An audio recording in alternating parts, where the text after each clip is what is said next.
For all of those who have a small kitchen, we have got a cookbook with recipes that will fit your space.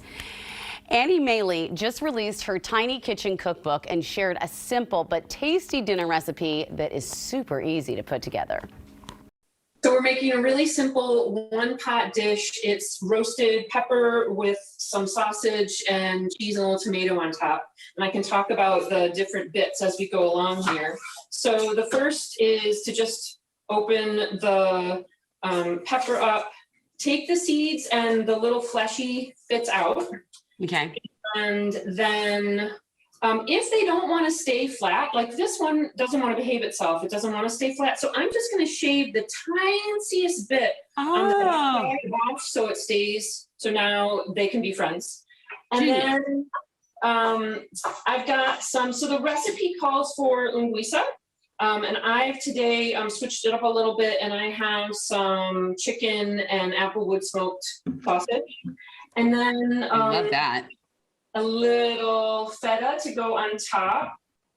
And you want to use in this a dry cheese, one that isn't going to melt, although melty cheese is fabulous.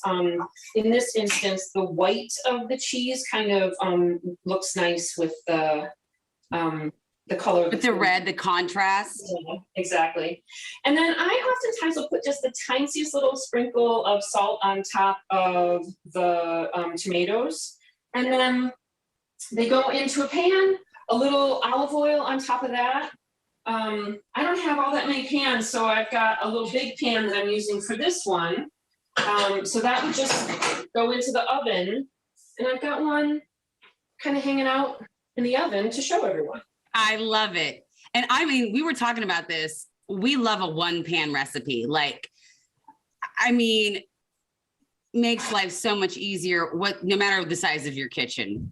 So how's it look coming out? I can't wait to see. So hello Zoom, help us out here. That looks good. That looks great. And then, so this could be a side, or because it's, super flavorful, or the idea with this really is that it is your meal. You've got your vegetable and your meat, your protein right in there. And typically what I will do then is put whatever it is I'm making, whatever the main is, I'll just put it on some greens dressed with a little olive oil, salt, pepper, and lemon. Ooh. And so just a little. And do you put it on while the bell pepper is hot, or do you wait? Totally all right for the greens to get a little wilted. Yep, absolutely fine. And then so you could have, if you're, a light dinner would be one of these per person. Or, a full-on dinner, you'd have 2 peppers sliced in half. And so 1 pepper would be, I don't know if you guys can see that, but that looks great. I can tell from here, it looks great. I love how efficiently you did all that in that tiny corner of space you have. And all kitchens have their thing, right? Like mine has a real lack of counter space, but there's no perfect kitchen. But what is so unique about cooking in a tiny kitchen? Well, you have more of those challenges. Whenever somebody's talking about their kitchen, you're saying yours is counter space. I'm saying mine is actually floor space. If you're cooking in a boat kitchen, it's all of the things. If you're cooking in a tiny house kitchen, it's all of those challenges. Where do I put every single thing? How do I be intentional about what comes into my space? And then still, how do I actually really use it?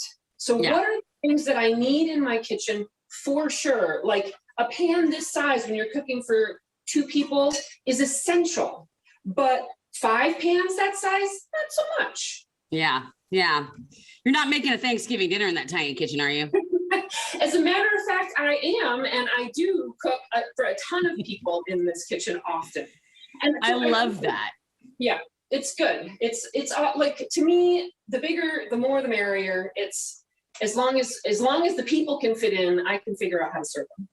Annie has no limitations in her tiny kitchen. Tell me really quickly before I let you go, what other recipes people can find? All of the recipes are for 2 people. And you could find a number of different soup recipes. A lot of the recipes are vegetable focused rather than meat focused. There's some meat in them, but they're vegetable and grain focused, so super healthy, but also lots of flavor.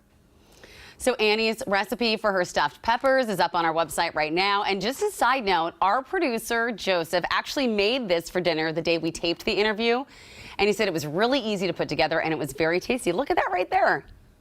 So good.